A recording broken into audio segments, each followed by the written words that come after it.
Hey guys, tonight we begin not with a philosopher or a king, but with something far more dangerous and complicated, dating in the Middle Ages. Because believe it or not, finding love in a time of plagues, dowries and chaperones was somehow even more awkward than texting someone, "What you doing?" at 2 a.m. From courtly love songs to marriage by livestock negotiation, medieval romance was less about butterflies and more about land rights. So before you get comfortable, take a moment to like the video and subscribe, but only if you genuinely enjoy what I do here. And let me know in the comments where you're tuning in from and what time it is for you. It's always fascinating to see who's joining us from around the world. Now, dim the lights, maybe turn on a fan for that soft background hum, and let's ease into tonight's journey together. So, you're standing in a medieval village, or maybe a chilly stone castle, wondering how to find love. Maybe strike up a conversation? Compliment someone's hose? Ask if they come here often? Nope. That's not how any of this works. If you're in the Middle Ages, dating, in the modern sense, doesn't really exist. You don't flirt, text, or go for long walks to see where it goes. Instead, your parents, or your lord or your abbot, are already deciding who you'll marry, when, and how many cows it will take to seal the deal. If you're a noble, you've probably been betrothed since before your voice dropped. You and your future spouse might meet for the first time on your wedding day. And yes, that's just as uncomfortable as it sounds. The whole thing is about land, titles, and family alliances. Not compatibility or how good they are at lute solos. If you're a peasant, things are slightly less formal, but only slightly. Your family still has a strong say, and love isn't really part of the discussion. Maybe your parents know a nice girl whose family owns a productive goat. Maybe they admire a boy who can thatch a roof without falling off. Boom. You're courting now. Lucky you. It's not that people in the Middle Ages don't feel romantic. They do. It's just not the priority. The goal is survival, inheritance, and social stability. Falling in love before marriage? That's risky. Falling in love outside of marriage? That's scandalous. Either way, it's frowned upon. Unless you're a character in a tragic poem, in which case, go wild. And yet, you dream. Maybe you write a little verse on a scrap of parchment. Maybe you sneak a glance across the market. Maybe, just maybe, you fall for someone who wasn't pre-approved by your family's livestock appraiser. But for now, you wait, you obey, you try not to fall for the miller's apprentice. Because in this world, love might be the goal of poets, but marriage is the work of parents, priests, and politics. So you think someone's cute. Maybe it's the way they balance a basket of onions on their head. Maybe it's the confident way they beat mud off a rug. Your medieval heart skips a beat. But steady yourself, because in this world, romance doesn't bloom without a balance sheet. Before you even think about courtship, you'd better ask, what do I bring to the table? And if your answer is a charming personality, you might want to sit down. If you're a young man, you'll need land, or livestock, or tools, or a roof that doesn't leak too much. Love letters are nice, but nothing says husband material like 2 healthy oxen and a roof that can survive a mild storm. If your father has already promised the best goat to your brother, well, you might want to consider the priesthood. If you're a young woman, your family needs a dowry. That could be coin, clothing, or a suspiciously generous number of geese. Doesn't matter how witty you are, if your family can't pay up, you're likely to spend a long time perfecting your embroidery alone. Now let's say you actually like someone. Someone who makes your calloused heart flutter. You lock eyes at the well. There's a spark. It's romantic. It's poetic. It's completely irrelevant, because unless your families are on equal financial footing, you might as well fall in love with a cloud. If you're noble, it gets worse. Your hand in marriage is tied to land, borders, and political favours. You're not just a person. You're a walking treaty. Congratulations. Even peasants aren't safe. Marriage is practical. You don't marry for butterflies. You marry because your pig pen borders someone else's wheat field. You dream of passion. You settle for irrigation rights. And yet, you try. Maybe you offer a small gift, a carved spoon, a handful of berries, or your finest slightly cracked mug. Maybe they smile, maybe they don't. But the truth remains. In medieval dating, economics is the flirting, and love is just a bonus you hope your spouse develops eventually. So let's say you're not a peasant worrying about pigs or a noble dealing with treaties. Let's say you're a knight. Shiny armour, big horse, questionable poetry skills. What's your love life like? Welcome to the strange and emotionally exhausting world of courtly love. Now, this isn't dating. This is performance art. Courtly love was a noble pastime, part flirting, part spiritual suffering, and entirely impractical. You, the brave knight, choose a noble lady, usually one who's already married, and vow to adore her from afar. Not physically, of course. That would ruin everything. No, you're supposed to suffer. Elegantly. You might compose a few tortured verses about her silver laugh, or how her hair burns like the sun, which, in medieval terms, means she has hair and didn't insult your family. You wear her colours at tournaments. You pine. You sigh. You occasionally joust someone just because he glanced at her too long. The lady's role? She's supposed to pretend this is all very flattering while maintaining a level of icy detachment that would terrify a glacier. She may respond with a letter, a token, maybe a ribbon, but mostly she'll just be mysterious and unattainable, which is the entire point. The emotions are high, the actual contact, minimal. At best, you might get a nod from across the hall or a finger brushed against your gauntlet during a feast. Anything more, and suddenly it's not courtly love. It's a scandal. Or worse, adultery. And no one wants that. At least, not officially. This entire setup worked best when everyone involved agreed it was mostly pretend. It was a way to express longing, devotion, and creative angst, all without disrupting the social order. A medieval venting mechanism, if you will. Was it dramatic? Absolutely. Did it involve more poetry than practicality? Constantly. But for a knight stuck between battles and boredom, courtly love gave you something to write about, and someone to write for. Just don't expect a happy ending, or a kiss, or even eye contact. So you've fallen for someone. Great.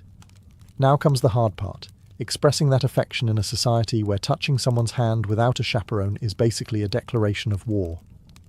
Welcome to the medieval solution. Tokens. Think of it as 12th century texting. Slow, confusing, and open to wildly inaccurate interpretation. Let's say you're a knight, and you're hopelessly in love with Lady Marjorie, of whatever her last name is. You can't speak to her alone, and your poems keep getting intercepted by her confessor. What do? You send her a glove. Or maybe your embroidered sleeve. Nothing says I love you like mailing someone part of your wardrobe. And if you're on the receiving end? Congratulations.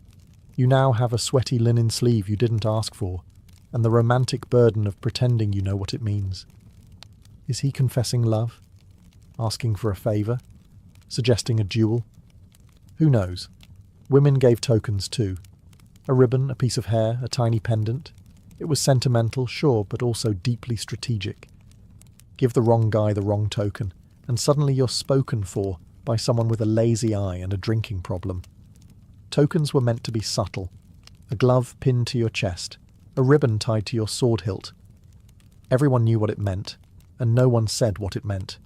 The more cryptic, the better. It was less about communication and more about plausible deniability.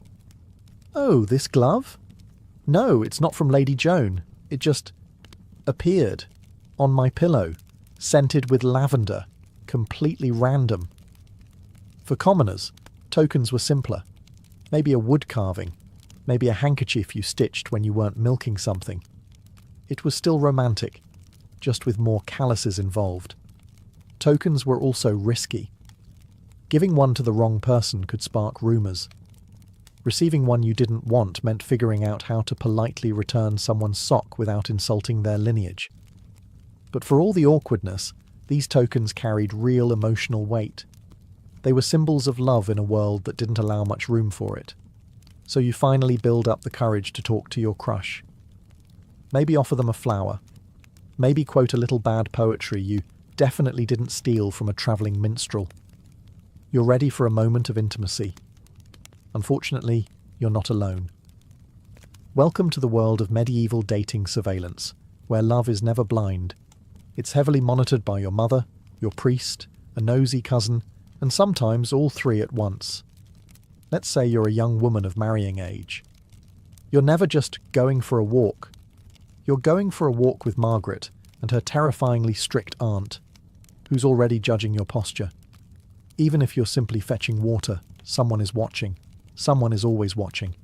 It's less dating, more espionage. And if you're a man trying to court someone, better hope you have the approval of her family, her parish priest, and the local gossip network. You show up at her house with flowers? Her father's behind the door, sharpening something. Her mother's pretending to stir a pot that hasn't boiled in 3 hours, and the village priest just happens to be passing by on his way to morning prayers at sunset. The logic behind all this supervision was simple. Protect virtue, preserve family honour, and absolutely prevent any unsanctioned touching, especially before marriage, especially alone, especially ever. Chaperones were there to monitor innocent interactions. Group outings, monitored, walks, supervised, sitting within a 2-metre radius of each other on a bench, only if someone's grandmother is knitting nearby and pretending not to listen. The church, of course, had opinions, lots of them. It regulated courtship the way a bouncer regulates a nightclub. Priests gave sermons about proper conduct and wrote lengthy treatises on the dangers of flirtation. Yes, that's right. Medieval clergy published anti-flirting manuals. Imagine someone copying those out by candlelight while monks silently judge you from across the scriptorium. Even letter writing wasn't safe. Some monasteries opened love letters just to screen for moral content. That's right, divine censorship. So if you want to fall in love, you'll have to get used to doing it quietly, and in the presence of your entire extended family, and possibly God. So, you're in love. Or at least medieval in love, which is mostly longing, confusion, and a lot of pacing near windows. You've exchanged glances across a feast. Maybe they picked up your dropped handkerchief and didn't immediately throw it into the fire. The tension is unbearable. But you still can't speak freely. There are chaperones, priests, mothers lurking like emotional border patrol agents. So what do? You write a letter. Ah, yes, the secret love letter. The most dangerous piece of parchment since the excommunication notice. This is your chance to confess your heart, using the most cryptic, overly poetic language possible. Because you can't just say, I like you. You must say, my soul is a stag, pierced by the arrow of your grace, roaming the forests of yearning. Naturally, if you're literate, which, let's be honest, isn't a given, you pen your message on vellum or rough parchment. If you're really dedicated, you dust it with flower petals or perfume. Just be careful with that. One noble accidentally used a love letter to wrap a herring and delivered it to the wrong girl. They're married now. It's fine. Now comes the problem of delivery. You can't just hand it over. You need a courier, a loyal servant, a bribed monk, or a younger sibling with limited understanding of consequences. Sometimes even a minstrel would do the job, singing your poem in the town square while pretending it was anonymous. Subtle. And the poetry? Risky. Very risky. The line between romantic and heresy was thinner than a monk's patience during Lent. If your metaphor even hinted at anything physical, you might find yourself confessing to both lust and literary exaggeration. But despite all the rules, people did write. Some letters survived. Some poems were copied and passed around like forbidden fruit. In a world of rigid roles and constant supervision, a folded scrap of words could feel revolutionary. So you write, you risk it. You press your trembling hand to the parchment and say everything you can't say aloud. Just don't sign it too clearly. You want romance, not a church trial. Finally, a break, a feast day, a harvest festival, a maypole dance. In short, a rare moment when your life isn't just work, prayer, and pretending you're not interested in the blacksmith's daughter. Today, you're allowed to flirt. Sort of. As long as no one sees. Or everyone sees, but pretends not to. Welcome to medieval festivals, where romance blooms under the watchful eyes of everyone you've ever met, and 3 chickens. Festivals were one of the few socially approved moments when men and women could mingle, laugh, and, dare we say, make eye contact. There's music, there's ale, there's someone wearing a flower crown with dangerous confidence. You've never seen so many people not pretending to be miserable. If you're a peasant, you might try to impress your crush by winning the sack race, catching a greased pig, or juggling 3 stale rolls of bread. Nothing says, "I'm available," like falling off a hay bale with dignity. Dancing was your best shot at actual physical contact. The rules were rigid, but a well-timed spin or a not-quite-accidental hand graze could say more than any poem. The maypole dance, for example, was basically a giant excuse for coordinated flirtation wrapped in ribbons and plausible deniability. And if you're noble? Your version of flirting at a festival involved less hay and more poetry. You might compose a verse on the spot, compare your lady's eyes to twin candles, or other glowing things, and offer a trinket. Hopefully not one that was clearly made by your servant 5 minutes earlier. Food helped too. Offer your beloved a meat pie, or share a honey cake. If they accept it with a smile, you're doing well. If they hand it to their dog, start over with someone else. But remember, everything you do, someone is watching. A parent, a priest, a bard with a big mouth. One misstep, and your flirty smile becomes a youthful indiscretion discussed at church for the next 6 weeks. Still, for a few hours you can pretend. Pretend you're in a world where love isn't a transaction, where laughter isn't suspicious, and where dancing in public doesn't end in penance. Let's say you're not a knight, a noble, or a bard with a lute and excessive feelings. You're a regular villager. You wake up with the cows, go to bed with the chickens, and spend most of your day ankle-deep in mud. You're not looking for a poetic soulmate. You're looking for someone who can milk a goat without emotional drama. Welcome to peasant courtship, where romance is practical, gestures are modest, and chemistry means we can survive winter together. In your world, dating is less about long conversations and more about shared tasks. You notice someone you like because they work hard, don't complain much, and have a decent set of teeth. That's it. That's the whole checklist. You're not picky. You're realistic. You don't need fireworks. You need someone who can gut a fish and maybe doesn't snore too loudly. So how do you show interest? You give gifts, small, useful things. A basket of eggs, a bundle of firewood, a good turnip. And if you're feeling bold, maybe a woven ribbon or a carved spoon. Nothing says, "I'm serious about you," like a spoon you whittled by candlelight while your pig judged you silently. Conversations happen during shared chores. You might walk together to the mill, chat while tending sheep, or exchange pleasantries while shoveling something that smells questionable. No one's reciting poetry. You're talking about the weather, crop yields, and whether or not old Thomas fell in the well again. And yet, in its own way, it's romantic. There's a sweetness in the simplicity. A shared life built not on idealism, but on cooperation. You know each other's strengths, weaknesses, and how fast they run when a goat escapes. Proposals often came quickly. If you both agreed, and the families did too, marriage followed.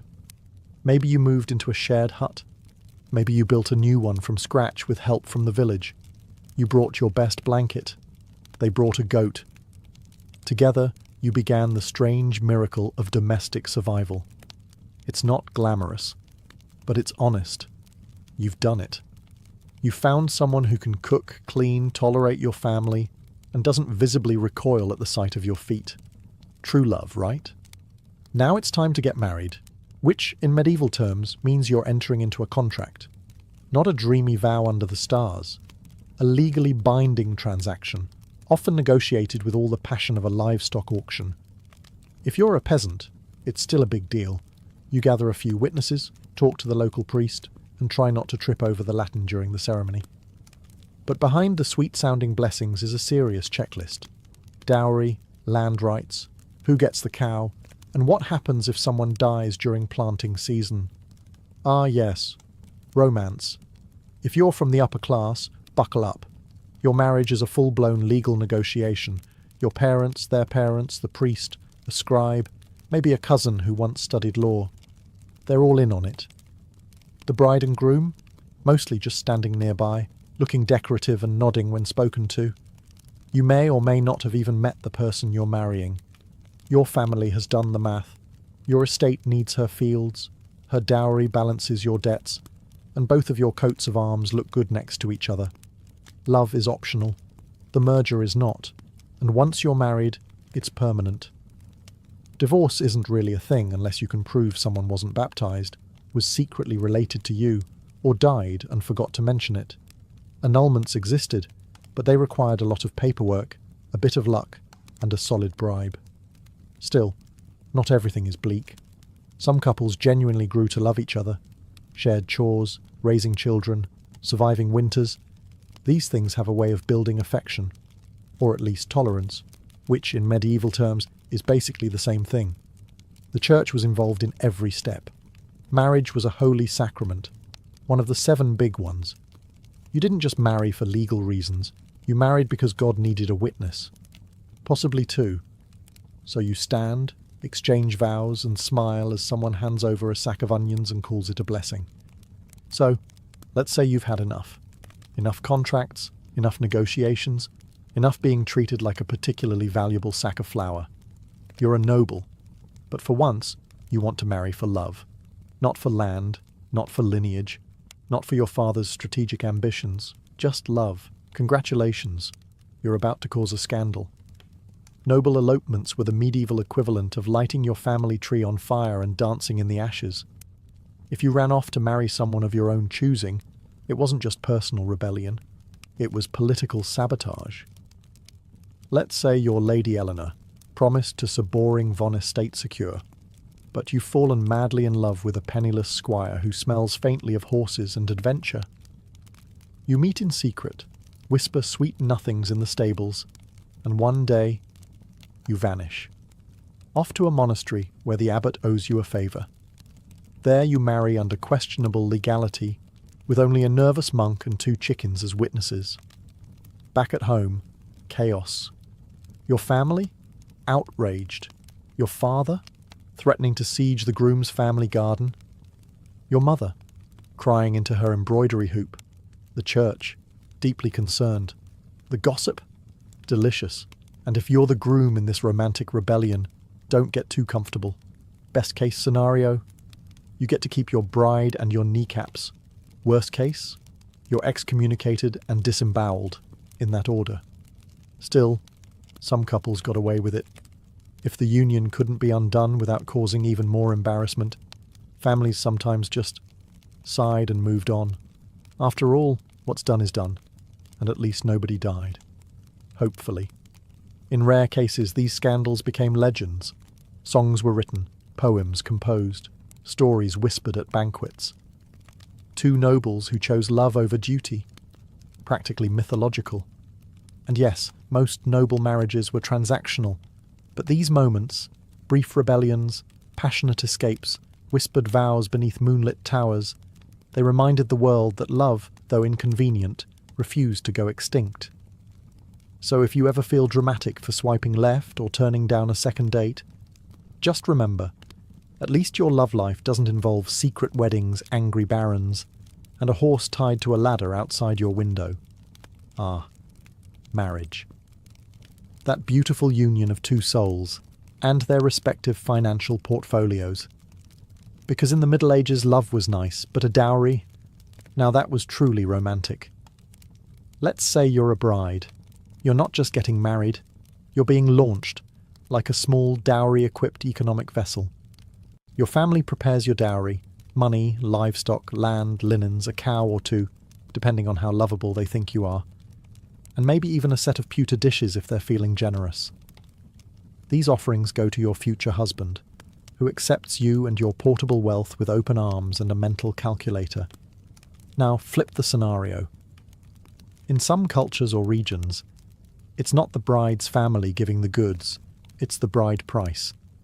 The groom pays her family for the honour of marrying her, effectively saying, "Here's a horse, a cloak, and 3 pigs. Now give me your daughter." Medieval romance at its finest. The point is, someone is paying someone. You're getting married, and there is absolutely a receipt involved. These exchanges weren't just about wealth. They were about status, expectations, and public statements. A large dowry might indicate a bride came from a prestigious family. A stingy one might suggest they were trying to offload her quickly, possibly due to suspicious personality traits or a habit of talking back. You, as the bride, didn't usually get to keep your dowry. It became part of the household economy, managed by your husband, guarded by the law, and hopefully not gambled away on dice and ale within the first month of marriage. If the marriage ended, through death, annulment, or your husband wandering off to join a monastery after midlife regret, your dowry could theoretically be returned. But retrieving it was often harder than pulling a sword from a stone. You'd need support, legal backing, and ideally someone who could read. Meanwhile, the bride price, if paid, was like buying a rare goat, expensive up front and no refunds. It compensated the bride's family for the loss of her labour. After all, who's going to milk the sheep now? So while love was occasionally in the mix, money was always at the altar. So you didn't go the marriage route. Maybe you were the second son, or your dowry was suspiciously small, or you just really liked chanting. Either way, you've joined a monastery or convent. Congratulations, you've now taken a vow of poverty, chastity, and an aggressive disinterest in romance. And yet, here you are, in a stone cloister surrounded by silence, candle smoke, and Brother Anselm's unexpectedly soulful eyes. Yes, even behind monastery walls, forbidden love found a way. To be clear, falling in love in a religious order was deeply discouraged. Like, you might get whipped, exiled, or lectured by someone with a Latin name. Discouraged. You've sworn to give your heart entirely to God, which means giving it to literally no one else. But hearts are unruly, and sometimes prayers start sounding a lot like love poems. Maybe it starts with innocent tasks. Passing each other bread in the refectory, whispering during Vespers, laughing a little too hard when someone drops a hymnal. Before you know it, you're tucking extra cheese into Sister Beatrice's satchel and questioning everything. Some monks and nuns wrote passionate letters, disguised, of course, as theological musings. "Your soul is a shining light in the darkness of my contemplation" sounds holy, unless you read between the lines. And many did. There were, inevitably, scandals, secret meetings in the herb garden, midnight confessions that weren't strictly sacramental, and the occasional gasp-worthy discovery of a nun with a suspiciously round belly. The punishment, usually harsh: exile, public penance, or being reassigned to some far-off abbey known mostly for sheep and silence. Still, not all stories ended in disgrace. Some lovers escaped. A few even got married after being defrocked. Most, though, returned to their cloisters, red-faced and redevoted, swearing that the whole thing was just an overzealous theological debate. Because in the end, monastic life was about discipline. But humans are humans, even in robes, even in silence. And sometimes a quiet glance across the chapel was more thrilling than any tournament or courtly poem. You did it. You got married. There was a priest, a pig roast, and someone spilled mead on your mother's only nice cloak. But now it's been a few months, or years, and something feels off. Maybe your spouse snores like a dying lute. Maybe they forgot to mention their chronic gambling problem. Or maybe you just realised that marrying for land and sheep doesn't automatically result in romantic bliss. Either way, welcome to the world of medieval marital disappointment. Now, don't go reaching for the divorce papers, because they don't exist. At least, not in any form you'd recognize. Marriage was a sacred and unbreakable bond, approved by the Church, sealed by God, and enforced by public shame. You could try for an annulment, but you'd need a very good reason. We don't get along doesn't cut it. You'd have to prove that one of you was underage, already married, too closely related, which happened disturbingly often, or, best case scenario, never consummated the marriage, which meant someone had to confirm that fact, in writing, possibly under oath. Good luck. If you're a noble, it gets messier. Your marriage wasn't just personal, it was political. Trying to escape it could start a feud, ignite a scandal, or launch a minor war. Best to just quietly resent each other and attend separate feasts. So what do unhappy couples do? Mostly they just endure. You sleep in different beds. You sigh dramatically at dinner. You pour your feelings into embroidery, or that one really angry psalm. Passive aggression becomes your love language. Of course, affairs happened, usually quietly, sometimes spectacularly. Nobles had secret lovers. Peasants had suspiciously helpful neighbours. The Church condemned it, of course, but that didn't stop people. It just made them better at sneaking around barns and blaming things on God's mysterious will. For women, getting out of a bad marriage was especially hard. Even if your husband was violent or vanished, society expected you to stay loyal, silent, and mildly pious while surviving off bread crusts and disapproval. Still, some people made it work. Marriages weren't always happy, but they could become partnerships, forged by hardship, habit, and the shared experience of hauling firewood in the rain. Let's say your spouse dies. Maybe it was the plague. Maybe a farm accident. Maybe they tripped over a goose in the dark. However it happened, you're now widowed. And suddenly, the medieval dating pool opens back up. Being a widow in the Middle Ages was oddly liberating. Not do whatever you want liberating, but certainly more freedom than you had before.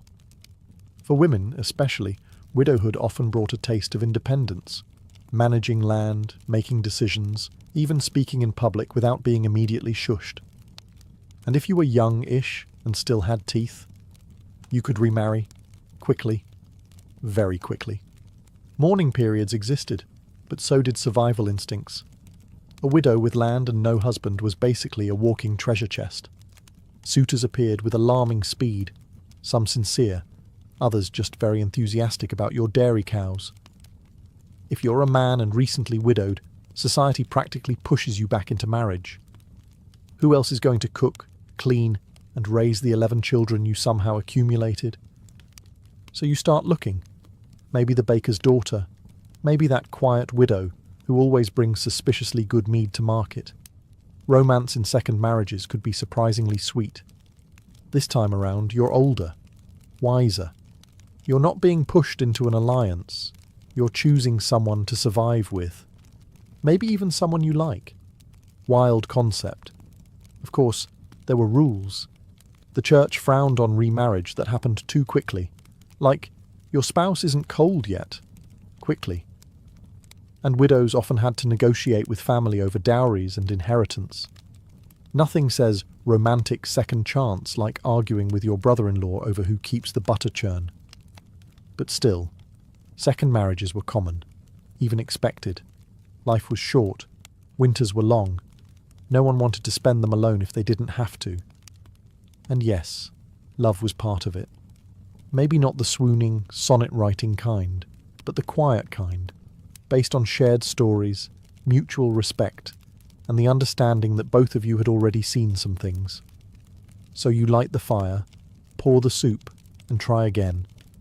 Not because it's perfect, but because it's human. You've made it this far, survived the contracts, the courtships, the chaperones, and possibly a dramatic barn elopement. But before you fall for someone new, ask yourself the most medieval question of all. Are you cosmically allowed to love this person? Because in the Middle Ages, love wasn't just a matter of the heart. It was a matter of stars, bones, and whether or not your grandmother saw a fox this morning. Let's begin with astrology. Yes, before you kissed anyone, you might want to consult the local monk astrologer. Are your signs compatible? Is Venus in retrograde? Was your beloved born under an unlucky moon? If so, better to marry someone less cursed. Love is hard enough without planetary sabotage. Then there were birthmarks, mysterious little symbols that might identify you as your soulmate's long-lost twin, or their destined executioner. Superstitions were flexible like that. But the church had its own checklist.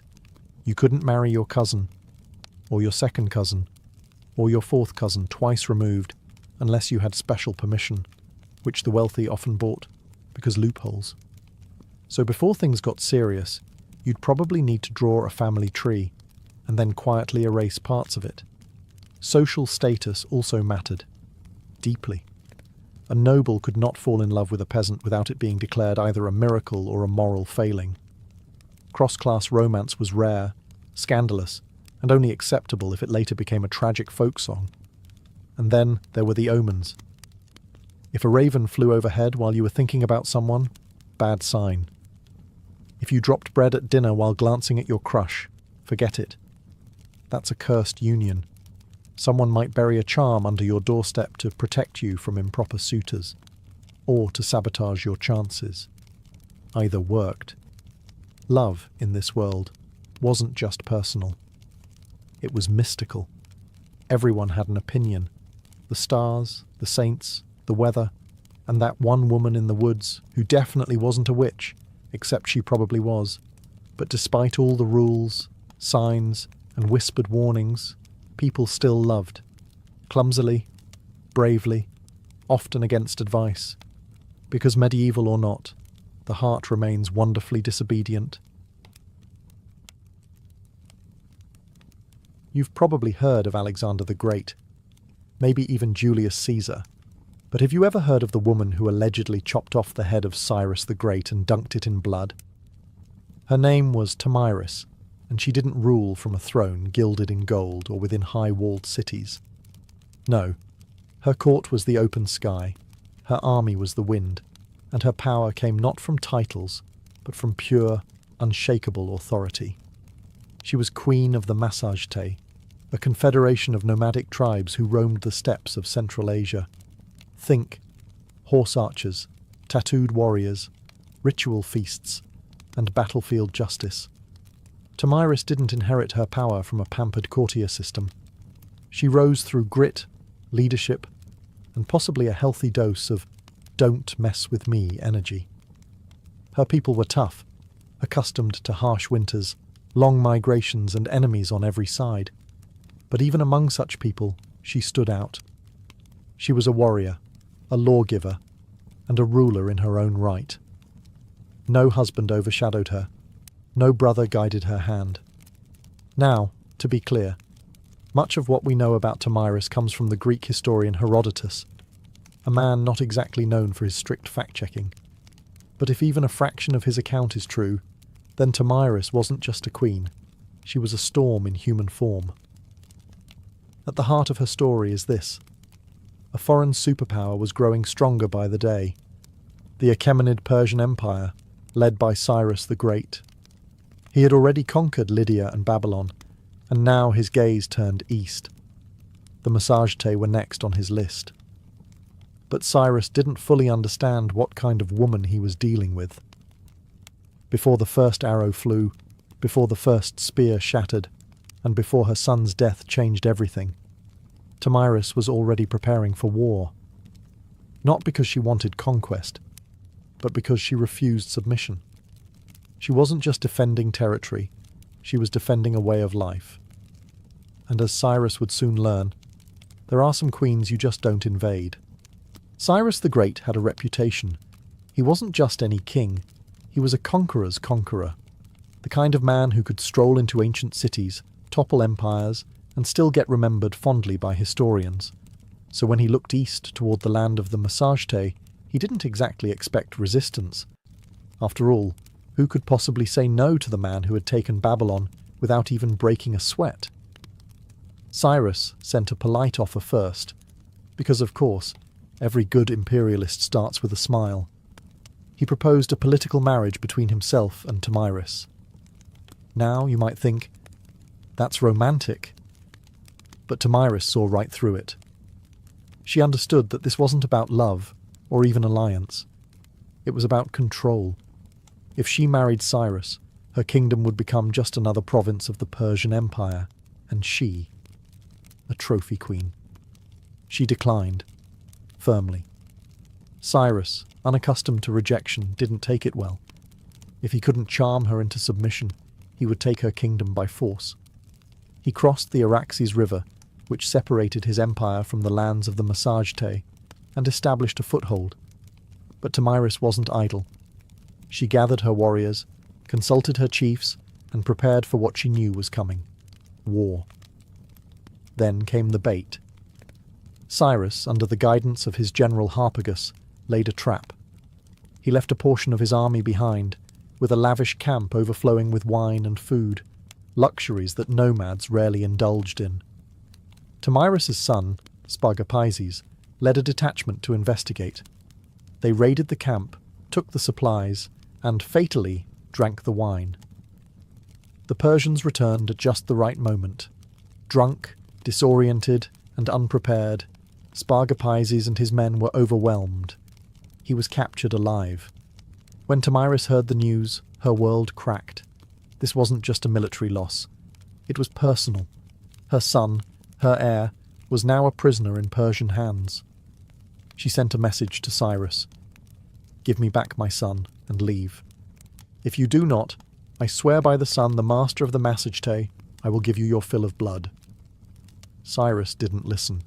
Spargapaises, ashamed of his capture, killed himself in Persian custody. Tomyris had just lost her only son, and now she was out for blood. Grief is a powerful thing. But grief mixed with fury, that's the recipe for absolute devastation. When Tomyris learned her son Spargapaises had taken his own life in Persian captivity, something inside her snapped. This was no longer about borders, pride, or even independence. This was war soaked in vengeance. And Tomyris wasn't one to grieve quietly. She didn't retire to her tent in mourning robes or weep by the fire. No, she mounted her horse, sharpened her weapons, and swore an oath that would echo through history. She would face Cyrus in battle, she would defeat him, and then she would make sure he never forgot her name, even in death. According to Herodotus, Tomyris summoned her tribal council. Under her command, the Massagetae mobilized.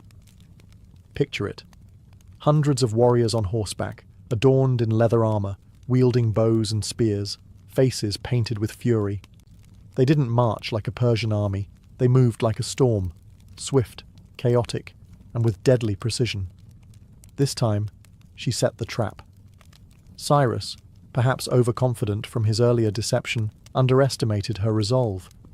But Tomyris knew his tactics now. She studied his movements, waited for the right moment, and then unleashed everything. The two armies clashed in what Herodotus describes as one of the bloodiest battles of the ancient world. There were no fancy formations or long speeches, just screaming horses, clashing blades, and a queen who fought alongside her warriors. No silk-robed empress here. Tomyris was in the thick of it, riding hard, cutting down enemies with merciless focus. And when the dust finally settled, Cyrus the Great was dead. Tomyris, ever theatrical in her justice, had his body searched. His head was severed, placed into a wineskin filled with blood, and presented as a final offering. According to Herodotus, she spoke to it. "You thirsted for blood, now drink your fill." Whether or not every detail is true is almost beside the point, because what matters is that Tomyris won. She crushed the most powerful empire of her day, avenged her son, and made sure that her name would be remembered, not as a victim, but as a conqueror. And this was just the start of her legend. The battlefield was silent, the Persians were dead or fleeing, their legendary king lifeless in the dust. And Tomyris? She didn't celebrate like a conqueror. She didn't parade through Persepolis or carve her face into coins. Instead, she stood over Cyrus's body, her vengeance fulfilled, but her heart still broken. Victory, it turned out, didn't bring peace. The Massagetae had won more than just a battle. They had turned the tide of empire. The death of Cyrus the Great sent shockwaves across the ancient world. In Babylon, Egypt, and the far corners of the Persian realm, rumours swirled. The unstoppable king had fallen, not at the hands of another great empire, but by a nomadic queen who had no throne, no palace, just fury, grit, and a cavalry of warriors who would ride into hell for her. And yet, Tomyris didn't exploit her victory for conquest. She returned to her people with the same pragmatism she ruled with. No war taxes, no imperial ambitions. She didn't try to seize the Persian throne. That wasn't her world. Her justice had been served. Her son had been avenged. The empire could continue without Cyrus, but now it would think twice before ever riding east again. It's worth noting just how rare this was. Most rulers, after winning a battle of that magnitude, would have grabbed power with both hands. But Tomyris seemed more concerned with preserving her people's freedom than expanding her reach. And yet, this is where her story begins to fade. There are no records of her after the battle, no statues, no royal tomb, no Massagetae monuments carved in stone. She rides into the fog of history, as elusive and untamed as the steppes themselves. Historians debate whether Herodotus exaggerated her tale. Some say Cyrus died elsewhere, that the wineskin of blood was poetic fiction. But even skeptics agree, someone dealt Persia a heavy blow. And it wasn't a king, it wasn't a general, it was a queen, a mother, a woman whose love for her son fueled one of the most dramatic reckonings in ancient history. And her story, it didn't need to be written in stone. It was carried by the wind. Because when the wind howls across the steppe, some still say it whispers her name, Tomyris. To understand Tomyris, you have to understand the people she led. The Massagetae weren't your typical ancient civilization. No marble temples, no hanging gardens, no scrolls of poetry. They were a nomadic warrior culture, living in the vast, untamed lands east of the Caspian Sea, lands too wild for Persian satraps or Babylonian scribes. Their world was one of movement, survival, and honour. Imagine sprawling plains without borders, herds of horses and cattle as currency, and warriors raised in the saddle. Children were taught to ride before they could walk straight. Archery wasn't a sport, it was second nature. Their bows were compact and deadly. Their armour? Layers of leather and scale, flexible for riding, sturdy for war. They hunted, they raided, and they fought to protect their freedom. And unlike many patriarchal societies of the time, Massagetae women could, and did, fight. That wasn't an exception. It was expected. Warrior women weren't legends. They were your neighbours. So when Tomyris picked up a sword and led her people into battle, no one raised an eyebrow.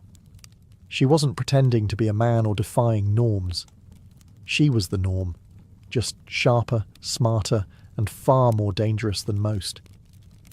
Their society valued strength, but also justice. Crimes were punished harshly, but fairly. Property was communal in many ways. What mattered was loyalty to the tribe and the ability to defend it. Kings and queens ruled, yes, but through consensus, not tyranny.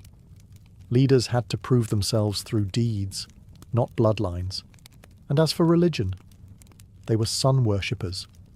Tomyris, in her famous warning to Cyrus, swore by the sun, the master of the Massagetae.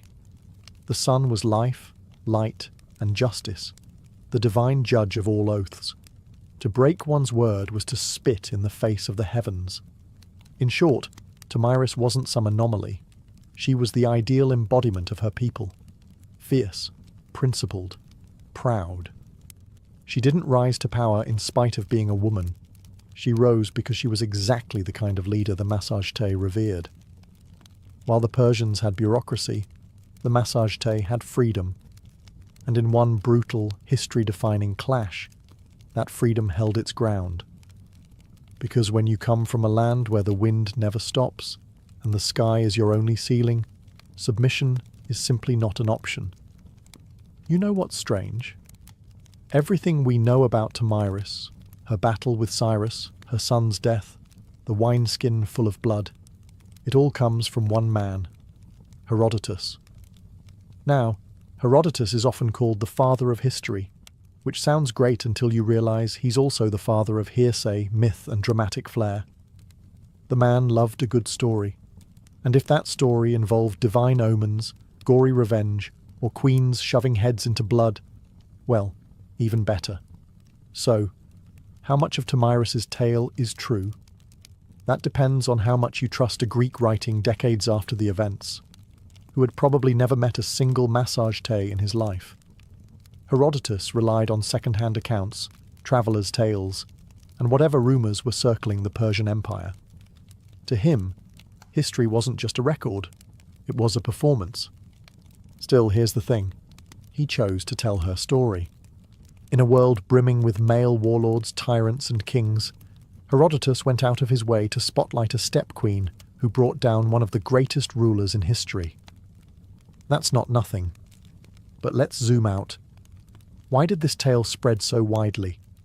Simple. It had everything. A noble woman, a tragic son, a cunning enemy, a battle to the death, a gory finale worthy of any Greek tragedy. If you were living in Athens or Thebes and heard this tale from a travelling bard, you'd remember Tomyris forever, not because she wore a crown, but because she dared to defy a superpower, and won. And over time, her story morphed. Medieval chronicles painted her as a savage Amazon. Renaissance artists depicted her drenched in blood, holding Cyrus's head like a trophy. She was exotic, fearsome, iconic. Yet through all the retellings, something real clings to her legend.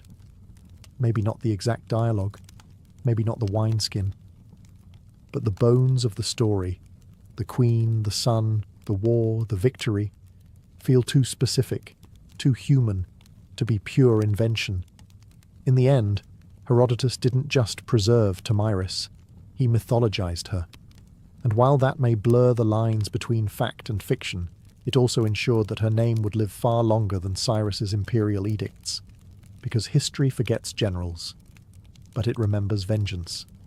For a queen with no surviving monuments, Tomyris has haunted the imagination of empires for over 2,000 years.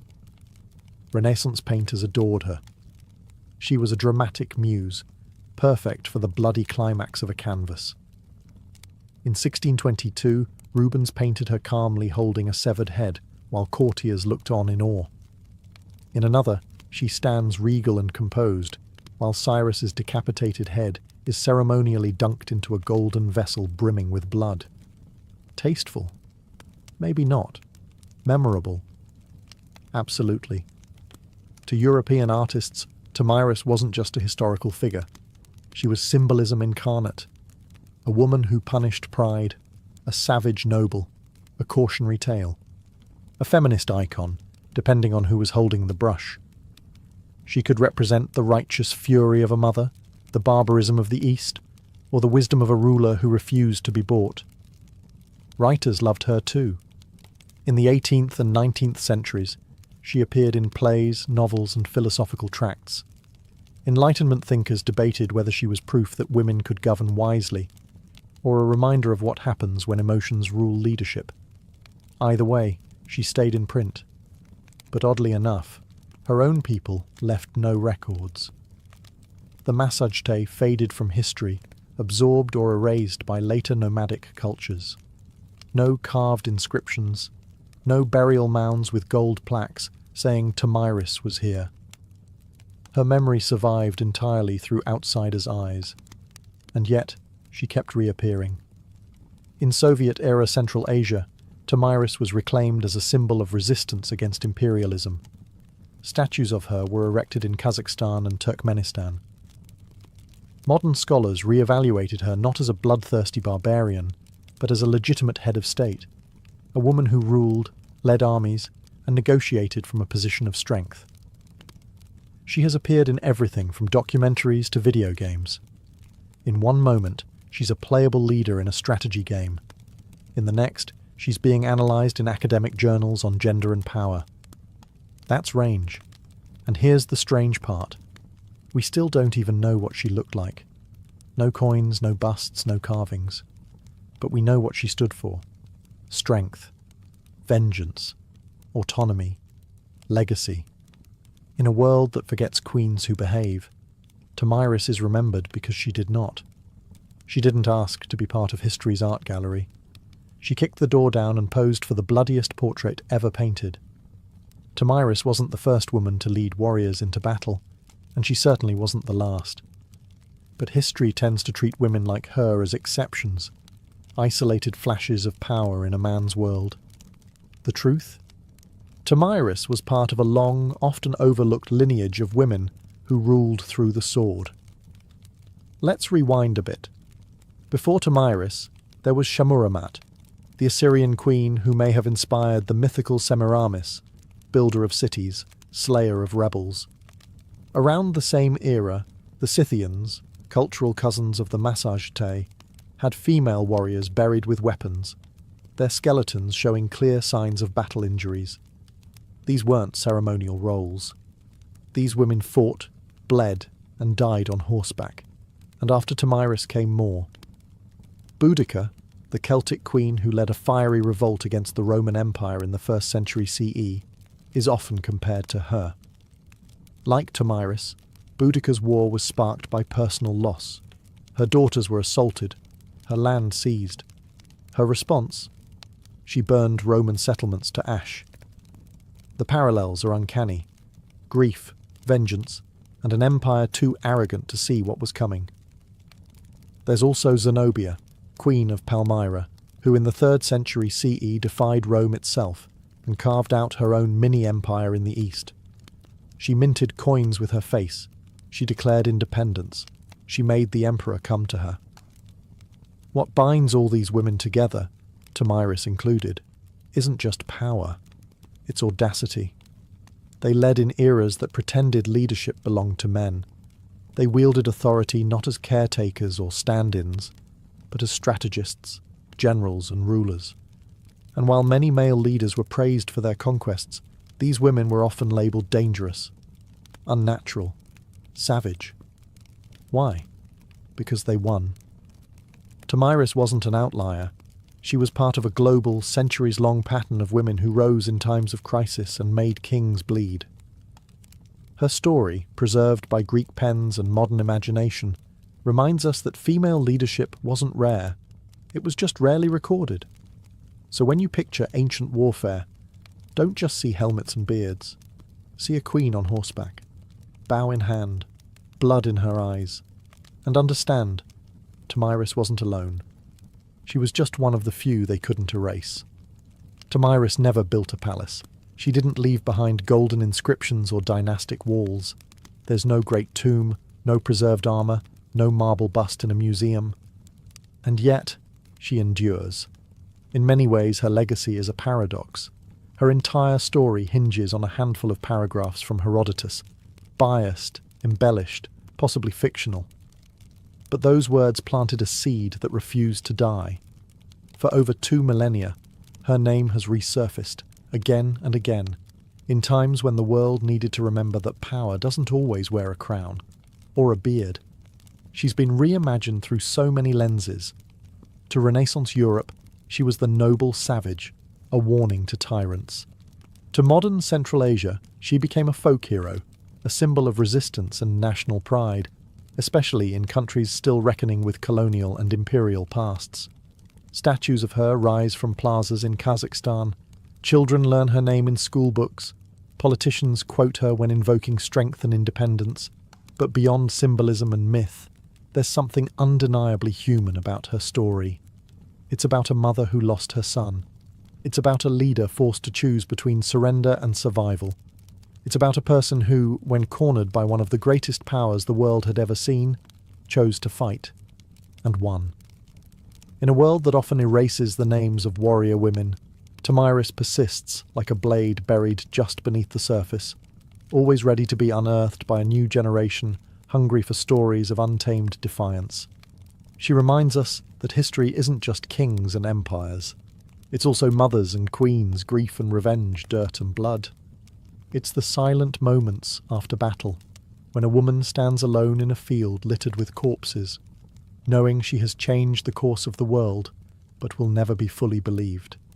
And that might be her greatest legacy, the refusal to be forgotten. No statues, no problem. Her name still rides on the wind of the steppes. Her story still makes emperors look mortal.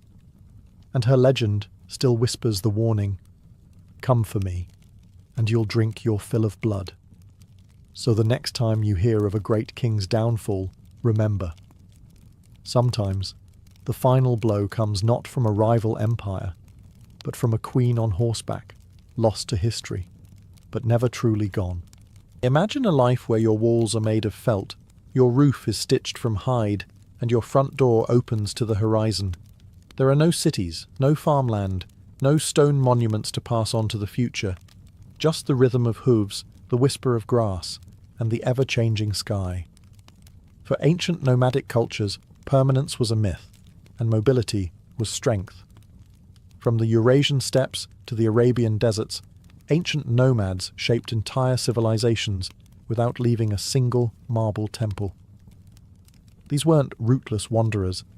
They were strategic movers, guided by the seasons, the grazing patterns of their herds, and an intimate understanding of terrain. Their homes were yurts, tents, or wheeled wagons, foldable fortresses designed for life on the move. Cattle, sheep, goats, and most of all horses were the pillars of nomadic life. A person's wealth was counted in livestock, not land. Horses were more than tools. They were companions, weapons, and status symbols. To ride well was to survive. To ride best was to rule. But being mobile didn't mean being disorganized. Nomadic societies had complex social structures.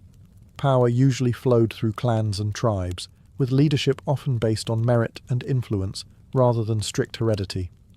A chief or khan might rise through tactical brilliance, oratory skill, or sheer charisma. Loyalty was personal, earned in campfire councils and on wind-scoured battlefields. And far from being isolated from the world, nomads were its connective tissue. They moved silk from China, spices from India, silver from Persia, and slaves from Europe. Nomadic caravans and traders were the original transcontinental couriers, long before empires caught on. And when trade broke down, they raided, swift, strategic, and terrifyingly efficient. Their history wasn't written in stone. It was sung, recited, and remembered. Elders passed down legends and laws through oral tradition.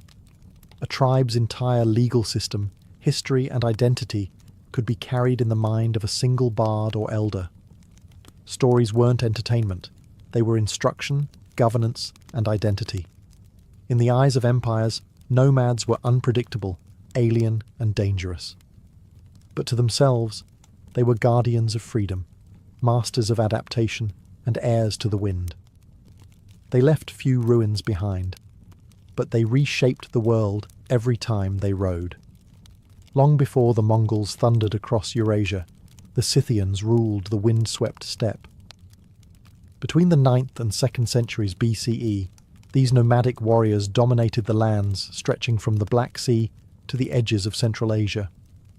To the Greeks, they were fearsome horsemen and exotic barbarians. To themselves, they were a people of freedom, vengeance, and pride. Scythian society was built around mobility and violence. Their horse culture was unmatched. Boys learned to ride before they could walk properly. Their weapons were practical and deadly. Short composite bows, ideal for shooting while galloping at full speed, curved swords, battle axes, and iron-tipped spears. The Scythian warrior wasn't just a man either. Archaeological finds confirm what Herodotus hinted at. Women fought too. Some graves reveal female skeletons buried with weapons, showing battle wounds that only came from real combat. They didn't build cities, but their kurgans, burial mounds, have preserved their legacy. Beneath these mounds, archaeologists have found gold, intricate tattoos on preserved skin, embroidered garments, and elaborate weaponry. Their art style, full of swirling animals and predatory symbolism, reflects a life bound to nature and the hunt. But the Scythians weren't just wild raiders. They were diplomats, mercenaries, and traders, especially with Greek colonies along the Black Sea. They sold furs, slaves, and grain, and in return imported wine, pottery, and luxury goods. Greek writers both admired and feared them. Herodotus wrote of their strange customs, like drinking the blood of enemies or using scalps as napkins. But he also praised their justice and loyalty to kin. Their religion was primal and animistic. They worshipped gods of war, fire, and fertility. Some rituals involved cannabis smoke, others horse sacrifice. Their worldview was cyclical and tied to the land, not in terms of ownership, but sacred movement. Eventually, they faded. Pressured by other nomadic groups like the Sarmatians, and boxed in by growing empires, the Scythians dissolved into history. But they set the standard for the steppe warrior archetype. A mobile, deadly, fiercely independent fighter with no master and no fixed home. They didn't write books. But when you see a mounted archer silhouetted against the steppe, that shadow is Scythian. They were the storm before the empire. While the Scythians ruled the grasslands, the Bedouins carved their legacy into sand. Originating in the vast deserts of the Arabian Peninsula, the Bedouin were not merely wanderers. They were engineers of survival, mastering some of the most inhospitable terrain on earth. Unlike the mounted thunder of steppe nomads, the Bedouin life was quieter, more deliberate. It was built around the rhythms of the desert, drought and rainfall, grazing routes, and the movements of stars. Their home was the black goat hair tent, or Beit el-Sha'ar, portable, breathable, and easy to pack. Life moved with the camels, known as the ships of the desert. Camels were transport, food, clothing, and currency all at once. The Bedouin were famed for their tribal structure. Everything revolved around the clan. Loyalty to kin came before all else. Honour, or sharaf, wasn't just a word. It was the social glue. A single insult could start a blood feud. But generosity to guests, karam, was just as sacred. A stranger could expect food, water, and protection for 3 days. No questions asked. Their warfare was rooted in the raid, or gazu, fast, strategic attacks designed to capture goods and livestock without unnecessary bloodshed. Battle wasn't about mass slaughter. It was about survival, prestige, and honour. A successful raid elevated a man's status. A failed one could stain a tribe's reputation for generations.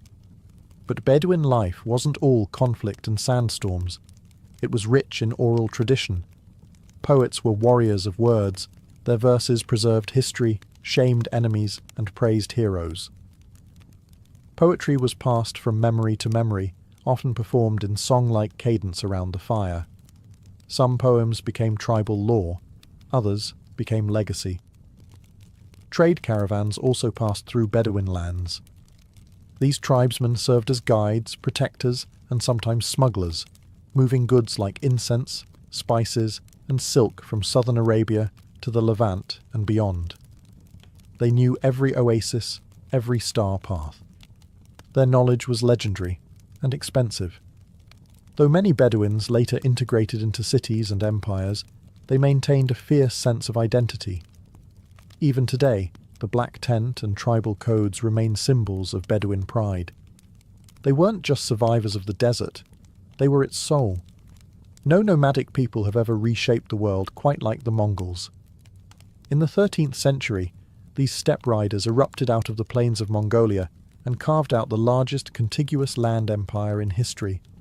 But their roots were no different than the other nomadic cultures they followed. Mobile, clan-based, and fiercely adaptive.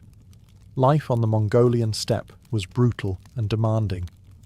The Mongols lived in gurs, circular felt tents that could be assembled in under an hour and packed onto a cart the next morning. Their herds, horses, yaks, goats, sustained them, and their children were raised in the saddle. Riding was a skill learned before literacy. In fact, most Mongols couldn't read, but they didn't need to. Their knowledge was encoded in songs, proverbs, and memory. What made the Mongols different was how they weaponized mobility. Under Genghis Khan, tribal divisions were shattered and reorganized into a new merit-based system. Loyalty to tribe was replaced by loyalty to the Khan, and with that, the world changed. Mongol warfare was a ballet of speed and deception. Their horse archers could fire accurately at full gallop, fake retreats to lure enemies and travel over 100 miles a day. But they weren't just raiders, they were strategists. They used scouts, spies, signal flags, and psychological warfare with terrifying precision. Once they began conquering cities, they adapted quickly. Siege engineers from China and Persia joined their ranks. The Mongols learned how to build catapults, flaming arrows, and battering rams, and used them with chilling efficiency. But here's the twist. They weren't just destroyers. The Mongol Empire connected the world in ways never seen before. They revived and protected the Silk Road, ensuring safe passage from China to Europe. Goods, ideas, and even diseases like the Black Death travelled their vast network. They introduced paper currency, passport systems, and religious tolerance across their realm. A Muslim merchant, a Christian priest, and a Buddhist monk could all travel safely under Mongol rule, as long as they didn't rebel. And yet, they remained nomads at heart. Even as they governed empires, Mongol rulers still returned to their tents, their herds, and the open steppe. They conquered cities, but never truly belonged to them, because no matter how high they climbed, they always rode with the wind at their backs. To the sedentary empires, nomads were either useful or dangerous, and sometimes both at the same time. But to nomads, the line between trade and raid was negotiable. One day, they'd escort your caravans across the desert. The next, they'd plunder your border towns. It all depended on the mood, the season, and how well you paid. Trade was vital to nomadic life. Most nomads couldn't grow grain or make pottery. They needed tools, textiles, spices, and luxury goods. In exchange, they offered livestock, furs, leather, salt, and exotic items like falcons or rare horses. Some traded directly with empires. Others operated as middlemen between distant regions, forming crucial links along the Silk Road, incense route, and other transcontinental paths.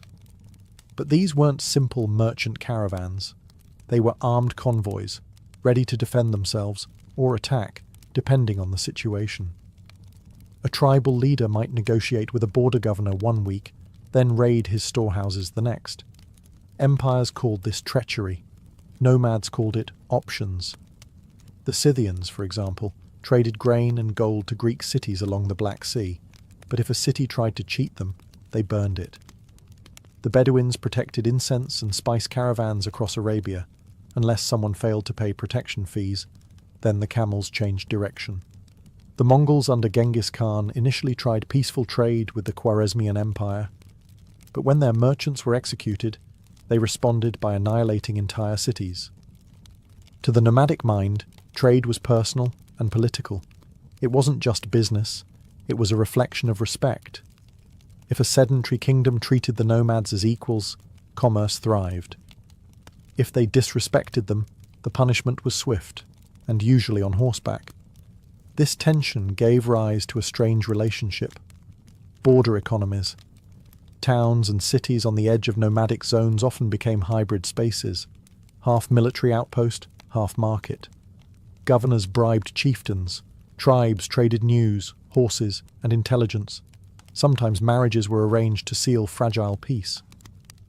This dance between trade and raid wasn't a flaw in nomadic life. It was a feature. It allowed them to negotiate power without occupying territory, to influence empires without building them, and to remain fluid in a world that worshipped walls. They didn't need to conquer cities. They just needed cities to keep watching the horizon. In a world without libraries, scrolls, or printing presses, how do you preserve your history? For nomadic cultures, the answer was simple and incredibly powerful. You remember it. Oral tradition wasn't just a storytelling tool for ancient nomads. It was their library, courtroom, constitution, and mythos, all rolled into one. From the Scythian grasslands to the Mongol plains and the Bedouin deserts, memory was sacred, and the tongue was sharper than the sword. Elders were more than old men and women. They were archives in human form. They knew lineages stretching back a dozen generations, war stories that shaped tribal identity, and proverbs that guided decisions in peace and battle alike. These weren't campfire tales told for amusement. These were lessons, warnings, and laws. Among the Bedouins, poetry was king. A well-crafted verse could shame an enemy, honour a fallen warrior, or settle a dispute. Poets, or sha'ir, were advisors to tribal leaders, remembered more clearly than many chiefs. Their words could ignite war or stop it cold, and their memory? Flawless. Entire epics were passed down word for word, generation after generation. The Mongols were no different. The great work known as The Secret History of the Mongols was first preserved orally, only written down later. It tells not just the rise of Genghis Khan, but the cultural values of loyalty, fate, revenge, and ambition that defined their world. It isn't a dry historical record. It's a living saga, originally recited by heart to teach and unify. Even the Scythians, who left almost no written records, maintained detailed oral accounts of their migrations, battles, and alliances. When Greek writers like Herodotus described their tales, they were capturing echoes of a far older spoken tradition. History passed through campfires, not chiselled in stone. Oral tradition had its risks. Memories faded, stories evolved. But it also had one massive advantage. It lived. It was adaptable, flexible, and deeply human. It allowed nomadic societies to retain identity even after migrations, defeats, or cultural absorption. Empires may have fallen and their archives turned to dust, but nomadic stories survived, not because they were written down, but because they were woven into breath. And as long as someone remembered, nothing was truly lost. In many ancient civilizations, women were confined to the background, silent, veiled, or confined behind palace walls. But in nomadic societies, the story was often very different. On the move, everyone worked, and that meant women held power too. From the Scythians to the Mongols, archaeological and historical evidence shows that nomadic women were not just mothers and wives. They were riders, warriors, shamans, diplomats, and clan leaders. Life on the move didn't allow for idle hands. Every member of the community, regardless of gender, had to contribute to survival, warfare, and governance. Take the Scythians, for example. Burial sites across the Eurasian steppe have revealed women buried with swords, arrows, and armour, their bones showing injuries from combat. These weren't symbolic burials. These women fought. Greek historians were so intrigued and terrified that they crafted entire myths about Amazons, fierce warrior women supposedly descended from these nomadic tribes. In Mongol society, women managed the encampments while the men were away raiding or conquering. But even at the highest levels of power, women left their mark. Genghis Khan's daughters and daughters-in-law often ruled territories, led armies, and conducted diplomacy. One of the most powerful women in Mongol history, Sorghaghtani Beki, was a strategist and kingmaker who raised emperors and brokered alliances. Among the Bedouins, women had fewer public leadership roles, but still wielded influence through poetry, family alliances, and the sacred traditions of hospitality. A woman's tent was her domain. Her ability to manage resources, uphold honour, and raise future warriors made her a central figure in tribal life. In some tribes, women could initiate divorce, control property, and even own camels, the ultimate symbol of wealth and survival. Religion also gave nomadic women spiritual authority. In various Turkic and Siberian steppe cultures, Female shamans played crucial roles as healers, spirit guides, and keepers of ancestral wisdom. They weren't fringe mystics. They were respected pillars of the community. In short, mobility created necessity, and necessity gave rise to equality, at least more than what was seen in most empires of the time. The unpredictable nature of nomadic life demanded flexibility. If a man fell in battle, a woman stepped up, without ceremony, without asking permission. In these windswept societies, a woman could be the hand that rocked the cradle and the hand that drew the bow. For nomadic peoples, spirituality was not tied to temples or sacred buildings. It was woven into the land, the sky, and the journey itself. When your life is in constant motion, your gods ride with you. Nomadic belief systems were typically animistic and nature-based, rooted in the cycles of the seasons, the behavior of animals, and the rhythms of survival. The wind wasn't just weather, it was a messenger. Mountains were guardians, rivers carried spirits, fire was sacred, life was a dialogue with the unseen. Among the Scythians, described by Herodotus, worship centered on a pantheon of gods tied to the natural world. Tabiti, the goddess of the hearth, likely equivalent to Hestia, and Papaios, the sky god. Rituals often involved horse sacrifice, cannabis smoke, and sacred oaths sworn under open skies. Their spiritual world was visceral, earthy, and direct. No priests in robes, just warriors and shamans calling to the heavens. The Bedouins, before the rise of Islam, practiced a form of polytheism centered around local deities and tribal idols. But above all, they revered the unseen, the mysterious forces of fate and nature. Jinn, or spirits, were believed to dwell in rocks, windstorms, and lonely places. Poets and seers were thought to be inspired, sometimes even possessed, by these entities. Hospitality wasn't just a custom, it was a spiritual obligation. In Mongol culture, the spiritual world was structured around Tengrism, the worship of Tengri, the eternal blue sky. Tengri wasn't a god you prayed to in a temple. He was the sky itself, ever present, watching and judging. Genghis Khan claimed his right to rule came from Tengri. Mongols also revered earth spirits, ancestral ghosts, and the sacred fire in the center of every tent. Shamanism played a vital role. Shamans were healers, spirit guides, and political advisors. The beauty of nomadic spirituality was its adaptability. As nomads came into contact with Buddhists, Muslims, Christians, and others, they often blended these beliefs with their own. Mongol emperors patronized multiple religions at once. A Bedouin could follow Islamic law while still clinging to older, desert-rooted customs. Whereas cities built temples to contain the divine, nomads carried the sacred with them. Their gods moved, their rituals adapted, and their beliefs flowed like the rivers they crossed. Because to a nomad, faith didn't need four walls, just sky above, earth below, and memory in between. They didn't leave behind pyramids or cathedrals. You won't find their capitals on modern maps.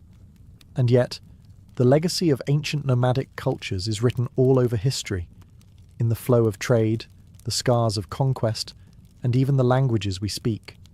Nomads were not historical footnotes. They were architects of disruption, reshaping entire continents through movement. The Silk Road? That wasn't just a route for silk and spices. It was a highway built by hooves, maintained by the diplomacy, muscle, and local knowledge of nomadic tribes. Without them, East and West might never have met. Empires feared them, and for good reason. The Scythians, Xiongnu, Turks, and Mongols all challenged the myth of urban superiority. Their victories exposed a fundamental truth. Mobility can outthink monuments. Where empires moved slowly, nomads adapted. When cities relied on walls, nomads relied on speed. But their influence wasn't only military. They acted as cultural bridges, carrying music, recipes, stories, and even religion from one world to another. Mongol rule brought Chinese printing technology to Persia. Arab Bedouin traditions shaped the early Islamic world, from language and law to poetry and honor codes. Turkic nomads laid the groundwork for the Ottoman Empire. The paths they rode became arteries of civilization. Even after their empires faded, their spirit endured. You can see it in modern horsemanship, in oral storytelling cultures, and in the values of kinship, resilience, and independence that still echo across the steppe, desert, and tundra. In many ways, they also serve as a warning. They remind us that no structure is permanent, not even the grandest empire. They proved that the wind could erase borders, and that power didn't need to be carved in stone to be real. Today, many nomadic peoples still exist, though fewer in number and often under pressure from modern borders, climate change, and urbanization.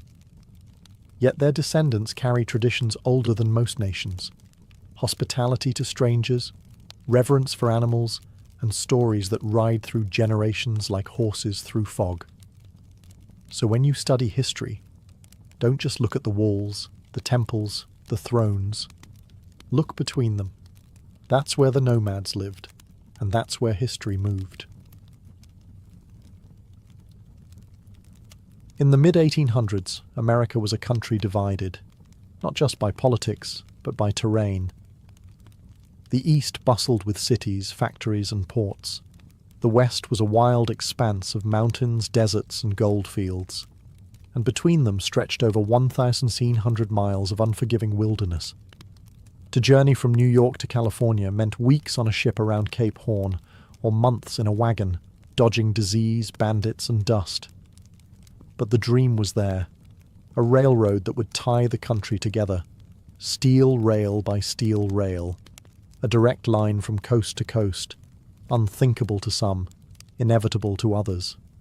Visionaries believed it could unite the Republic, speed up communication, move armies, open new markets, and settle the untamed frontier. To build it, however, would require more than ambition. It would take money, labour, land, and political power. That last part came with the Civil War. In 1862, while the nation was tearing itself apart, Abraham Lincoln signed the Pacific Railway Act. The law authorized two railroad companies, the Union Pacific and the Central Pacific, to start building from opposite ends of the country. The Union Pacific would head west from Omaha, Nebraska. The Central Pacific would go east from Sacramento, California. They would meet in the middle. To fuel the construction, the government offered massive land grants. For every mile of track laid, each company received up to 640 acres of public land and generous loans. The race was on, not just to unite the country, but to claim land, money, and history itself. On paper, it was a marvel of infrastructure. In reality, it was about to become one of the most grueling construction efforts in American history. Workers would blast through mountains, bridge vast plains, and brave bitter winters and scorching deserts. Thousands of immigrants and labourers would be brought in to do the work. The rewards would be monumental, but so would the human cost. And for the indigenous nations living on the land where the tracks would cut through like a scar, this was not progress. It was a warning. In 1862, the idea still sounded like a gamble, but within 7 years, two lines would meet in the Utah desert and change America forever. While the Union Pacific had the flat plains of Nebraska ahead of them, the Central Pacific faced a far more brutal challenge from the very start: the Sierra Nevada mountains. These weren't gentle hills. They were towering granite peaks, prone to avalanches, snowdrifts, and back-breaking terrain. And this was before dynamite was even invented. Construction began in Sacramento in 1863, but the real wall stood just 80 miles east. The Sierras were a formidable barricade, and every mile of track laid felt like a war against nature itself. To conquer this obstacle, the Central Pacific needed labour, a lot of it. At first, they hired mostly Irish immigrants and white labourers, but many quit, unable or unwilling to face the grueling conditions. That's when the company turned to a new workforce: Chinese immigrants. By 1865, over 10,000 Chinese labourers were building the railroad, more than 80% of the Central Pacific's entire workforce. They were paid less than white workers, often lived in more dangerous conditions, and faced deep racism, but they proved indispensable, showing incredible skill, endurance, and discipline. Their work was heroic and horrific. They carved tunnels through solid rock using only hand tools and black powder. The most infamous, Tunnel Number 6, took nearly 2 years to complete. In winter, snowdrifts reached 40 feet. Workers lived in camps buried beneath snow, connected by vertical shafts like chimneys. Dozens died in avalanches, explosions, and rock slides. And yet, the line advanced. To speed progress, Chinese crews suspended themselves in baskets over cliffs, chipping away at stone inch by inch. When they couldn't go around a mountain, they went through it. When they couldn't level terrain, they built wooden trestles that soared above ravines. It was some of the most dangerous and underappreciated labor in American history. Few records exist of individual Chinese workers. No statues were built for them at the time. But without their hands, the transcontinental dream would have died in the Sierras. By 1867, the Central Pacific finally emerged from the mountains. What lay ahead was desert, harsh, dry, and deadly, but flat. The worst was behind them. The race to the meeting point was truly on. While the Central Pacific was battling granite and snow in the west, the Union Pacific had its own gauntlet to run.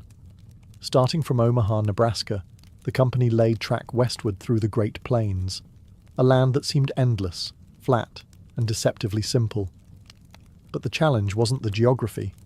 It was people, politics, and power.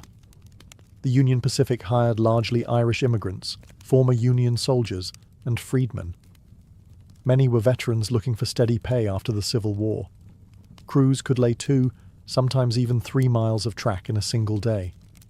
The wide-open plains allowed speed, but they also exposed the workers to raids, starvation, and environmental extremes.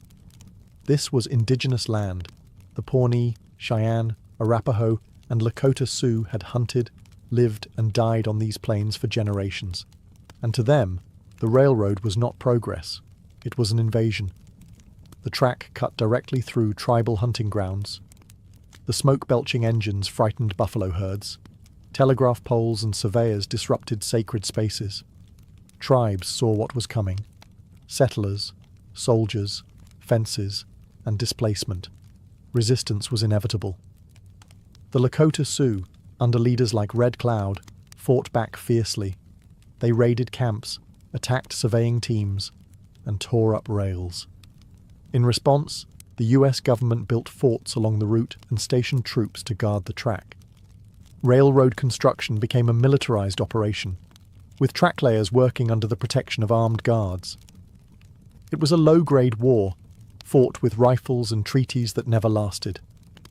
For the indigenous nations, the railroad represented a death sentence for their way of life. And they were right. Still, the Union Pacific pushed forward. Financially backed by massive federal loans and led by men like Thomas Durant, the company laid track at breakneck speed. Crews lived in temporary towns, dubbed Hell on Wheels, which sprang up overnight and disappeared just as fast. Gambling, whiskey, and violence followed the workers like a dust storm. By 1867, Union Pacific had reached Cheyenne and was headed into Wyoming. The mountains loomed in the distance, but the real mountain they were climbing was political. How do you unite a nation when you're laying rails over the bones of another? For the Union Pacific, the answer was simple. Lay the track. Don't look back. The story of the Transcontinental Railroad is often told with golden spikes and great men in top hats. But the real story? It's soaked in sweat, muscle, and pain. Much of it provided by men whose names were never recorded, whose graves were never marked, and whose stories were buried beneath the tracks they built. On the Central Pacific, it was the Chinese laborers who did the impossible. Nearly 15,000 of them, most hailing from Guangdong province, endured freezing temperatures, deadly explosions, and racial hostility while tunneling through the Sierra Nevada. They earned less than white workers, received no recognition, and were often housed in separate, inferior camps. But they persisted. quietly, skillfully, and relentlessly. Despite being called weak and unfit by early skeptics, the Chinese crews soon proved to be the most reliable workforce on the railroad. They blasted rock, laid rail, built trestles, and cooked their own food, often staying healthier than their counterparts. Yet, when the last spike was driven at Promontory Point, none of them were invited to the celebration photo. Meanwhile, on the Union Pacific, Irish immigrants made up a large portion of the workforce. Many had survived famine and war, only to face new dangers on the plains. They fought off raids, laid track at incredible speed, and drank themselves to sleep in rickety tents. Their lives were hard, but their labour was essential. Former enslaved African Americans also worked the rails, some hired as freedmen seeking better lives. Their contributions, like those of the Chinese and Irish, went largely uncredited. Labourers of colour were exploited, but indispensable. This was a multinational workforce, building a nation with bare hands and broken backs. And then there were the cooks, blacksmiths, teamsters, and supply haulers, each playing a role in keeping the great machine of progress moving forward. None of them were executives, but without them, there'd be no golden spike. In the grand American myth, we tend to spotlight the visionaries and tycoons. But railroads weren't laid by dreams alone. They were laid by calloused hands, underpaid men, and marginalized workers, people who bent history with no guarantee they'd be remembered. They didn't build the railroad for glory. They built it to survive. By the late 1860s, the two railroad companies, the Union Pacific and the Central Pacific, were no longer just building tracks. They were locked in a frenzied competition, each racing toward an invisible meeting point somewhere in the Utah Territory. But this wasn't a gentleman's agreement. It was a war for land, money, and prestige. Why the urgency? Because of the way the government subsidies worked. For every mile of track completed, each company received federal land grants and hefty loans. The more track you built, the more profit you claimed. So naturally, both sides tried to outbuild the other, even laying parallel tracks in opposite directions, knowing full well that only one set would be used. It became absurd. Crews worked at breakneck speed. The Central Pacific, fresh off their victory over the Sierra Nevada, now blasted through the Nevada and Utah deserts. Meanwhile, the Union Pacific crossed rivers and high plains, skirting the edge of the Rocky Mountains. They even began laying track through areas they knew the government would eventually declare wasteful, just to secure funding. Work intensified to near manic levels. The Central Pacific's Chinese crews set a world record in April 1869. 10 miles of track laid in a single day, a feat unmatched even today. They accomplished this using synchronized teams, rotating shifts, and a rhythm honed through years of labour. Union Pacific crews, not to be outdone, pushed hard from the east, despite ongoing labour strikes, supply issues, and mismanagement from their financier, Thomas Durant, who was more interested in stock manipulation than railroad engineering. The two tracks finally neared each other at Promontory Summit in present-day Utah. Surveyors marked the site. Arrangements were made for a formal ceremony. Locomotives from both companies, Central Pacific's Jupiter and Union Pacific's No. 119, were brought face-to-face, cowcatcher to cowcatcher. Executives prepared speeches. A special golden spike was commissioned. Telegraph wires were hooked up to transmit the final hammer blows in real time across the country. But behind the celebration was the lingering reality. The race had been brutal, often reckless, and entirely driven by profit. The rails were now joined, but the scars they left behind, on land, labour, and lives, would remain for generations. Progress had a finish line, and both companies were willing to trample over anything to cross it. On May 10th, 1869, the windswept plains of Promontory Summit, Utah, became the centre of the American universe.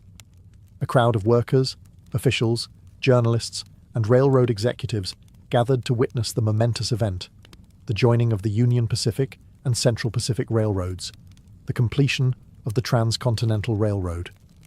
Two gleaming locomotives stood nose to nose on the finished track, the Central Pacific's Jupiter and the Union Pacific's number 119.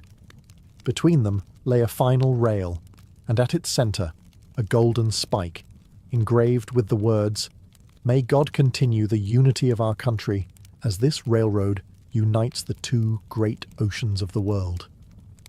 Telegraph lines had been connected to the ceremonial hammer. Each blow would send an electric signal across the country. As Leland Stanford, representing the Central Pacific, raised the sledgehammer, Americans across the nation leaned in to listen. With each swing, the telegraph clicked. Done. Church bells rang, cannons fired, cities erupted in celebration. From New York to San Francisco, it was as if a national artery had been stitched together in real time. The East and West were no longer months apart. They were 7 days apart by rail. It was a stunning engineering achievement.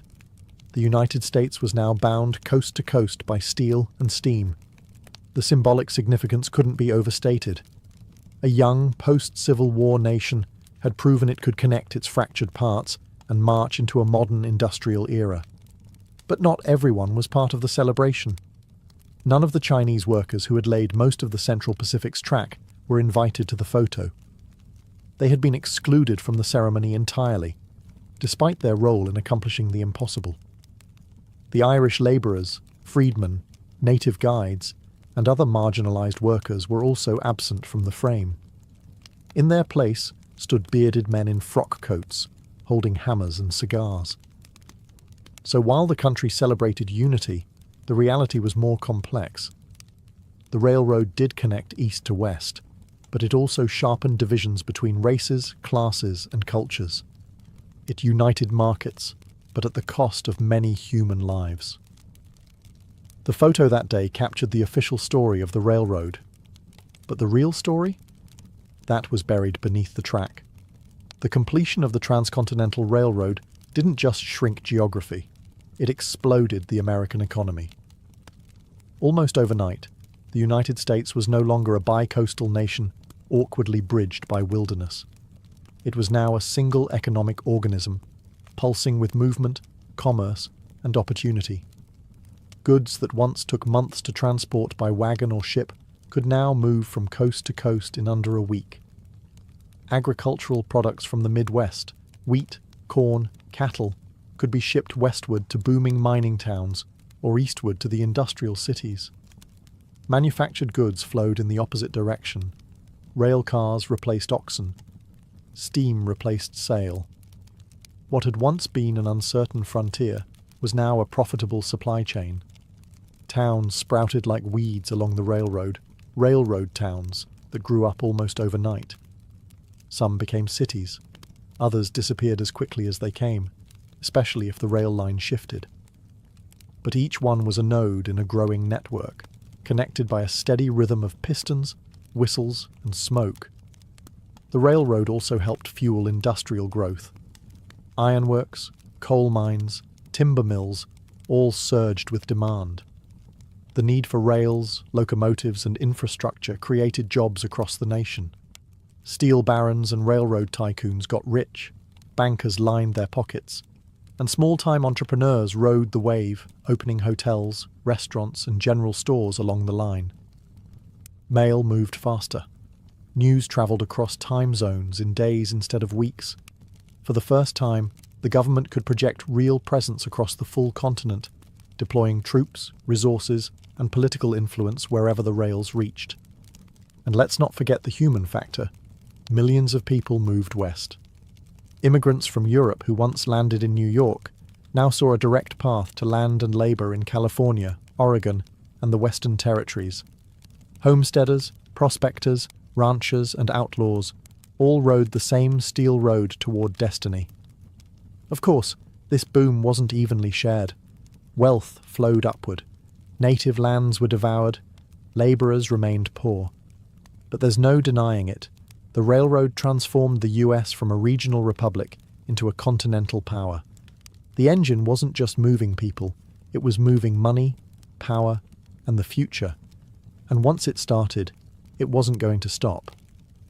Beneath the polished steel and triumphant headlines of the Transcontinental Railroad lay a darker, more tragic legacy: the destruction of indigenous lands, lives, and cultures.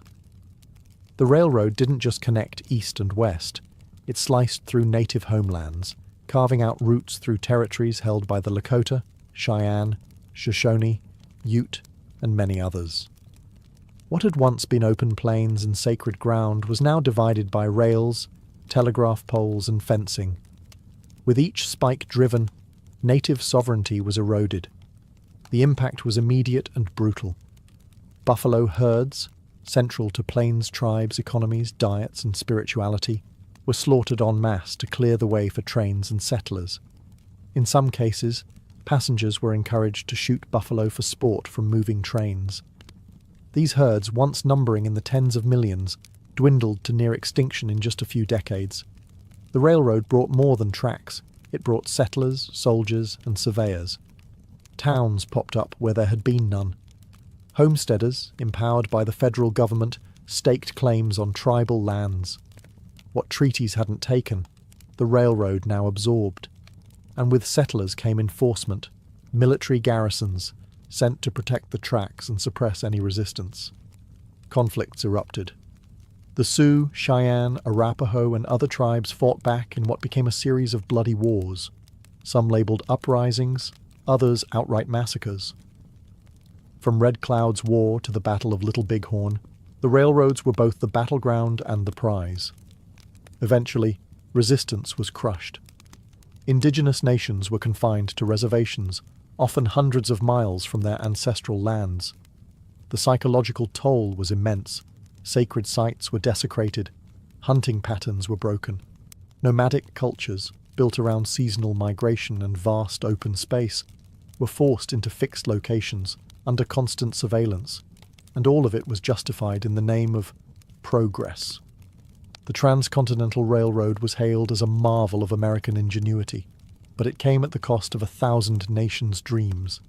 It wasn't just the iron that cut through the land, it was the erasure of a way of life, replaced by timetables and timbers. History books often praise the railroad for uniting a nation, but for native peoples, it tore theirs apart. When the final spike was driven at Promontory Summit in 1869, it wasn't just the end of a railroad, it was the beginning of a new American identity, faster, hungrier, and increasingly shaped by steel and steam. The Transcontinental Railroad shrank the country. What had once taken 6 months by wagon or ship now took 7 days by rail. It changed how people moved, how goods were exchanged, and how the very idea of distance was understood. Suddenly, the concept of a coast-to-coast nation wasn't a dream. It was a daily reality. The railroad fueled the rise of time zones, created to coordinate cross-country travel and commerce. It reorganized agriculture, allowing farmers to send produce across state lines. It powered the Second Industrial Revolution, enabling raw materials to flow efficiently into urban factories. The rhythm of the country began to match the clatter of trains. Culturally, the railroad reinforced a sense of manifest destiny, the belief that America was meant to span from Atlantic to Pacific. It made expansion feel not just possible, but inevitable. With rails stretching across deserts, mountains, and plains, there was no longer a wild frontier. Everything felt reachable, everything felt claimable. But the railroad also set the template for corporate power in America. Massive wealth accumulated at the top. Men like Leland Stanford, Thomas Durant, and Collis Huntington didn't just get rich, they shaped policy, bought politicians, and built empires. Corruption scandals like the Credit Mobilier affair exposed how deeply railroad interests were embedded in government. For labourers, the train tracks marked both opportunity and exploitation. For indigenous peoples, it marked the end of a world. For the environment, it brought radical change. Forests cleared, rivers bridged, buffalo nearly exterminated. Yet for all its costs, the railroad undeniably stitched the fabric of a modern America. It connected immigrants to opportunity, businesses to markets, and governments to distant territories. It transformed an experimental republic into a fully integrated nation. The iron rails didn't just carry passengers, they carried ambition, destruction, hope, and hubris. The railroad was both a triumph and a tragedy. And once those twin locomotives touched cowcatchers in the Utah desert, the country was never the same again. The nation was transformed, not by war or election, but by iron and fire.